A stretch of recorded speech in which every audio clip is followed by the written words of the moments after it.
नमस्कार विद्यार्थी मित्रांनो, maths trick by Farukh sir या यूट्यूब चॅनलमध्ये आपलं पुन्हा एकदा स्वागत आहे. यापूर्वीच्या व्हिडिओमध्ये आपण स्वाध्याय 3.1 इयत्ता 7वी शिष्यवृत्ती परीक्षेतील गणित या विषयातील स्वाध्याय 3.1 यातील स्पष्टीकरण आपण पाहिलेली होती. आज आपल्याला स्वाध्याय 3 या व्हिडिओमध्ये स्वाध्याय 3.2 मधील स्पष्टीकरण पाहायचे आहेत. यातील पहिला प्रश्न आहे 1/2 अधिक 2/3 अधिक 3/4 वजा 23/12 बरोबर किती. तर सर्वात प्रथम कंस सोडायचा आपल्याला. 2, 3 आणि 4 यांचा जर लसावी काढला तर हा लसावी येईल 12. हा 2, 3 आणि हा 4. बे 1 बे 3 आहे तसंच ठेव. बे 2 4 3 1 3 2 बे 1 बे बे 1 बे. लसावी आलेला आहे. बे 2 4 4 त्रिक 12. 2 न 12ला भागा. बे 1 12 6 3 चौक 12 4 त्रिक 12 6 1 6 अधिक बे चौक 8 अधिक 3 त्रिक 9 वजा 23/12. 6 8 14 9 23. 23/12 वजा 23/12 बरोबर 0. याच पहिल्या प्रश्नाचं उत्तर आहे 0. त्यानंतर पुढील प्रश्न आहे ऋण 51/85 अधिक ऋण 102/85 भागिले ऋण 25 ऋण 125 बरोबर किती.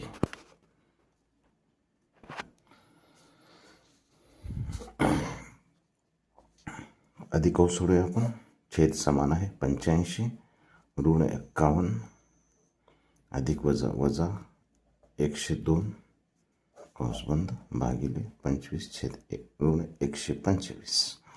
51 अधिक 25 51 अधिक 102 153 ऋण छेद 85. दोन्ही संख्या ऋण असल्यामुळे बेरीज करायची नाही. ऋण संख्या चिन्ह घ्यायचं आहे. भागायचं म्हणजे व्यस्तानं गुणायचं आहे.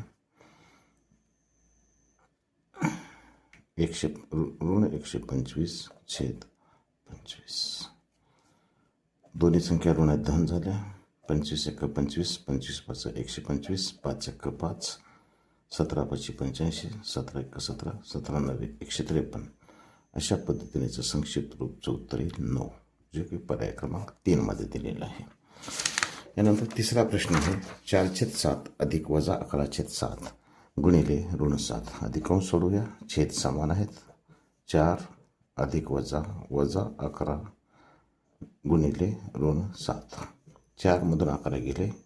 ऋण 7/7 गुणिले ऋण 7. 7 1 7 7 1 7 म्हणजे ऋण 1 गुणिले ऋण 7. दोन्ही संख्या ऋण आहेत. धन झालं. 7 1 7 जे की पर्याय क्रमांक 2 मध्ये दिलेला आहे. यानंतर चौथा प्रश्न आहे 40/13 या परिमेय संख्येमागील पूर्णांक येण्यासाठी तिच्यातून पुढीलपैकी कोणती संख्या कमी करावी. 40/13 ही संख्या कोणत्या दोन पूर्ण संख्यांच्या दरम्यान आहे. तर 13 ने 40ला भागूया आपण 3 आणि पुढची संख्या आहे 4. आता 40 हा छेद आहे. 13 अंश आहे. 40 हा अंश आहे. 13 हा छेद आहे. तर 40 ही संख्या मागील संख्या काढल्यामुळे तर वजा करायचं आहे. 40 मधून किती वजा केलं की 13च्या पटीतील संख्या येईल. तर 40/13 मधून 1/13 जर वजा केलं तर 39/13 येईल. 13 1 13 13 त्रिक 39 म्हणजे 40/13 मधून जर 1/13 वजा केलं तर मागील पूर्णांक संख्या मिळेल. पर्याय क्रमांक 2. पाचवा प्रश्न आहे 0/3 वजा 7/4 वजा 5/3 वजा 3/5 यापैकी सर्वात लहान परिमेय संख्या कोणती. आता सर्वात लहान संख्या 0/3 आहे म्हणजे ही तर सर्वात लहान संख्या असणार नाही. ऋण 3/ऋण 0/3 ही धन संख्या असल्यामुळे ही तर नाही. दुसरा ऋण 3/ऋण 5 याचा अर्थ ही सुद्धा धन संख्या आहे म्हणून हे सुद्धा लहान संख्या असणार नाही. राहिल्या ऋण 7/4 व ऋण 5/3 या दोन्हीपैकी एक असणारे आहे. तर आधी आपण दोघांचं दशांश रूपांतर करू. 4 1 0 पॉईंट ऋण 4 1 1 4 1 4 पॉईंट 3 उरले 4 सत्ते 28, 2 उरले 4 पंचे 20. आणि या संख्येचं रूपांतर आहे -3 ने भागा 3 एक्क 3, 2 उरले 3 संग 18, 3 संग 18, 1.75 आणि 1.66. तर 1.75 आणि 1.66 मध्ये मोठी संख्या 1.75 आहे, परंतु ती ऋण असल्यामुळं ती लहान होईल. याचा अर्थ ऋण 7/4 ही संख्या सर्वात लहान आहे, जे की पर्याय क्रमांक 4 मध्ये दिलेला आहे. यानंतर 6वा प्रश्न आहे 3/4 वजा 7/8 9/11 या परिमेय संख्या चढत्या क्रमाने लावायच्यात आपल्याला. तर पुढीलपैकी कोणता पर्याय योग्य आहे?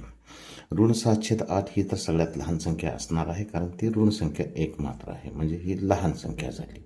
आता राहिलं 3/4 व 9/11 या दोन्हीमध्ये लहान मोठेपणा ठरवायचं आपल्याला.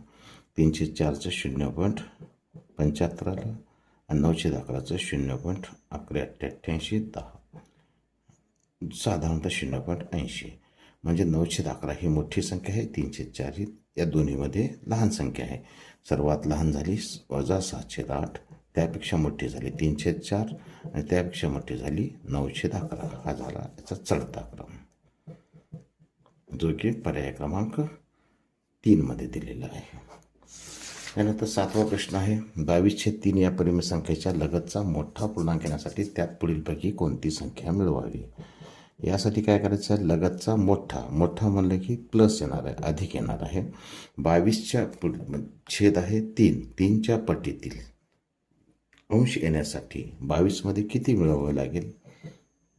3 सत्ते 21, 3 8 24 यायला पाहिजे. इथं 22 आहे, म्हणजे यात 2 मिळावं लागेल. 2/3 22 आणि 2 24/3, 3 एक्क 3, 3 8 24.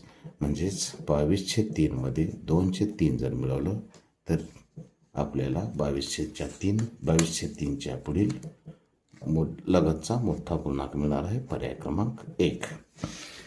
8वा प्रश्न आहे 3/6 ऋण 4/9 11/5 ऋण 9/3 या परिमेय संख्येपैकी कोणती पूर्णांक संख्या आहे? आता पूर्णांक संख्या करण्यासाठी काय करायचं आहे? जर छेदाने अंशाला पूर्ण भाग जात असेल तर ती संख्या पूर्णांक असते. यामध्ये आपल्या निदर्शन असेल की ऋण 9/3, 3 एक्क 3, 3 त्रिक 9, म्हणजेच ऋण 9/3 ही एकमेव पूर्णांक संख्या आहे, जी की पर्याय क्रमांक 2 दिलेला आहे. यानंतर 9वा प्रश्न आहे 7/9 वजा 11/3 वजा 4/3 वजा 2/5 या संख्यापैकी धनपरिमेय संख्या कोणती?